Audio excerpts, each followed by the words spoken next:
মানে একবার এক শয়তান, তার চিন্তা হয়েছে ভাই আমি ভালো হয়ে যাবো, মানে জিন শয়তান।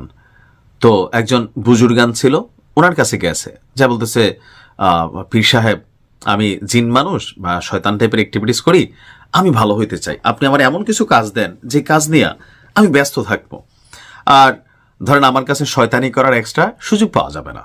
তো পীর সাহেব বললো একটা কাজ করো, তুমি 10 তলা একটা বাড়ি বানাও।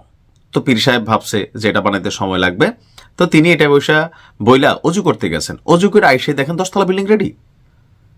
তো বলতেছে যে আমার কাজ দেন। তো পরে বলতেছে যে একটা কাজ করো, ওই সামনে বিশাল কয়েক কানি বা কয়েক শতক ক্ষেত আছে, এগুলারে তুমি মাটি টাটি কোপাই টোপাইয়া সারটার দিয়া চাষের জন্য তৈরি করো। এটা বলে তিনি ভাত খাইতে গেছে, জিন শয়তান এসে হাজির, হুজুর শেষ হয়ে গেছে। কিরে? এরপরে তিনি এটা বলতেছেন ওইটা বলতেছেন, এখন জিন পটপট পটপট করে আইসা ওনারা ঘুমাইতে দিচ্ছে না, ঘুমের মধ্যে ডাকতেছে এইটা হয়ে গেছে ওইটা হয়ে গেছে।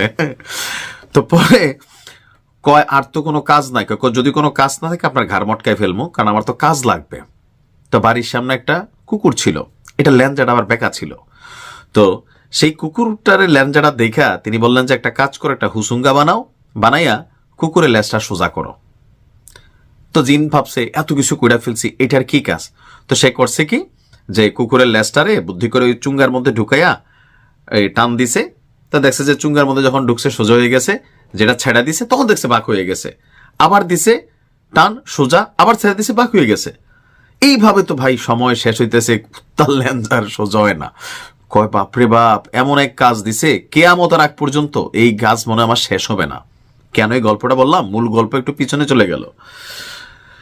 ইরানের সরকার পতনের জন্য বা ইরানের যে রিপাবলিক অফ ইসলামের যে ক্ষমতাসীন সরকার আছে তাদেরকে পরিবর্তনের জন্য গেল কয়েকদিন আগে রাষ্ট্র জুড়ে কয়েক হাজার মানুষের মৃত্যু হইল, রাষ্ট্র উলট পালট হয়ে গেল, তারপরেও ইরান সরকার ঝুঁকে নাই। নানান ন্যারেটিভ, দেশ ছেড়া পালাই যাবে, মস্কো থেকে বিমান আসছে, সবকিছু করে ঝুঁকে নাই। তোমরা রাজপথে লড়াই করো, আমরা আসতেছি, সাহায্য আসতেছে বলে ট্রাম্প জনগণকে যেভাবে সামনে নিয়ে আসছিল, পরবর্তী সময় যখন দুই একটারে বালিশ ছাড়া শোয়াই দিল সরকার, পেছন থেকে সরে গেল।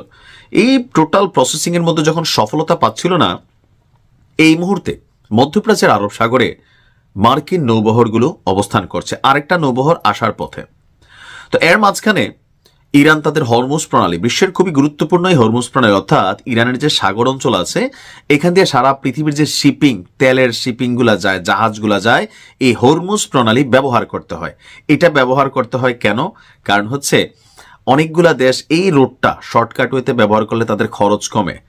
এখানে একটা বিশাল ইস্যু হচ্ছে এটা যে রাস্তাটা অনেক কমে যায়, সময় কমে যায়, অ্যাজ এ রেজাল্টে হরমুজ প্রণালী সবাই ব্যবহার করে। ইরান তাদের হরমুজ প্রণালীতে আকাশ সীমা বন্ধ করে দিচ্ছেন, এমনকি সেখানে তারা মহড়া চালাচ্ছেন, সমুদ্রের নিচে থাকা সুড়ঙ্গগুলোকে একের পরে উন্মোচন করছেন, যেগুলো দেওয়া মিসাইল ছোড়া যাবে। এই পরিস্থিতি দেখে আমেরিকা আবার বলতেছে তারা সামরিক মহড়া চালাবে, কিন্তু সকল কিছুর পরে প্ল্যান বি অন্য কিছু। আসুন দেখি এই ঘটনার মধ্যে দিয়ে হঠাৎ কেন আমেরিকা তাদের সিদ্ধান্ত বদলাচ্ছে। হয়তো যে কোনো সময় পুট করে ঘটনা ঘটাবে অথবা প্ল্যান বিতে হাঁটছে।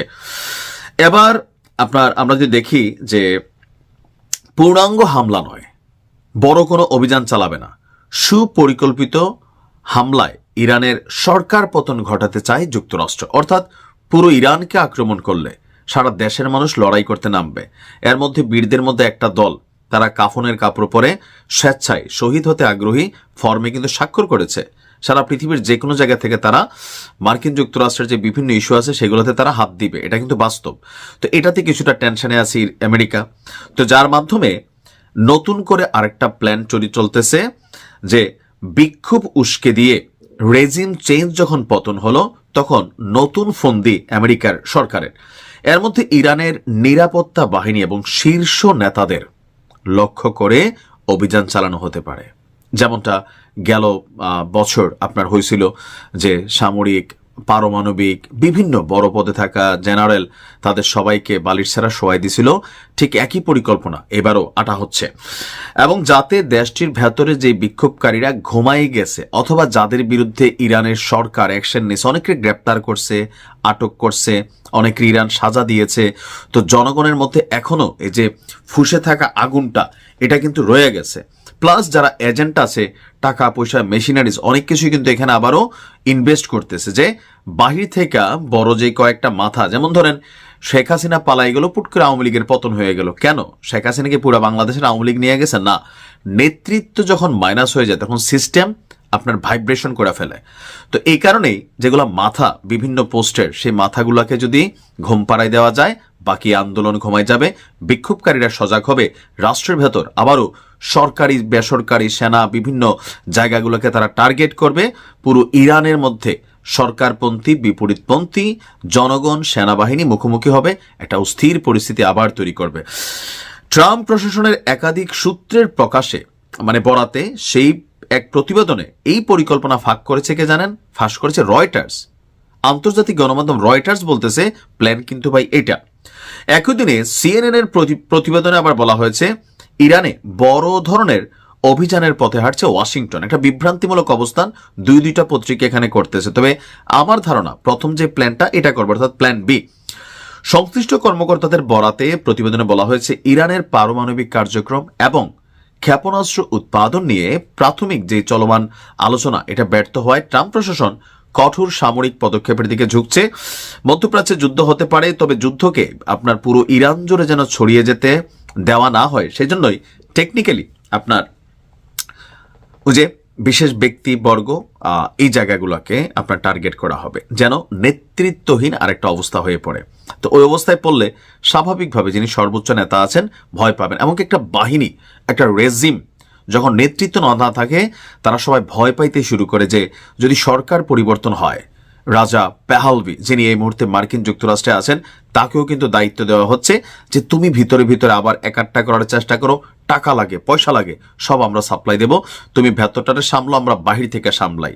আবার পুরো ইরানে যদি অভিযান চালায়, সেক্ষেত্রে রাশিয়া, চীন, উত্তর কোরিয়া বা আরো যারা মিত্র শক্তি আছে, ইউরোপীয় ইউনিয়ন, অনেকেই এই বিষয়টাকে কিন্তু পজিটিভ নিবে না। আবার আরব যে কমিউনিটি আছে, সৌদি আরব, আবার আরব আমিরাত বা বাহরাইন, প্রত্যেকে কিন্তু একটু একটু ভয় পাবে যে দেখো আজকে ইরান বলির পাঠা হয়েছে, কালকে আমরাও হইতে পারি। তো এরকম বিভিন্ন কারণে তারা তাদের আকাশ, ভূখণ্ড বা ভূসীমাগুলো কিন্তু ব্যবহার করার পক্ষে না। তো সার্বিক দিক দিয়ে মিলেয়া ট্রাম্প তো ভাই ঝুঁকেঙ্গা নেহি সালা, ইগুতে প্রবলেম আছে, তো সেই জন্য করতেছি। ওই যে ভিডিও শুরুতে জিনের কথা বলছিলাম না, যে একটা না একটা কাজ দিয়া ব্যস্ত থাকাই লাগে, নয়তো ঘাড় মটকাই ফেলবে। তো ট্রাম্প যতক্ষণ আছে মার্কিন যুক্তরাষ্ট্রের ক্ষমতায়, ইরানের জন্য একটা অশনি সময় হয়তো পার করতে হবে। এর আগের বার চেষ্টা করছিল কিন্তু পারে নাই, এইবারও আমি জানি না। সবচেয়ে বড় কথা হচ্ছে রাখে আল্লাহ মারে কে। আল্লাহ যদি চায় ইরান ক্ষতিগ্রস্ত হবে, আল্লাহ যদি না চায়, যত পরিকল্পনা শত্রুরা করুক, সেখানে একজন উপস্থিত থাকেন, তিনি হচ্ছে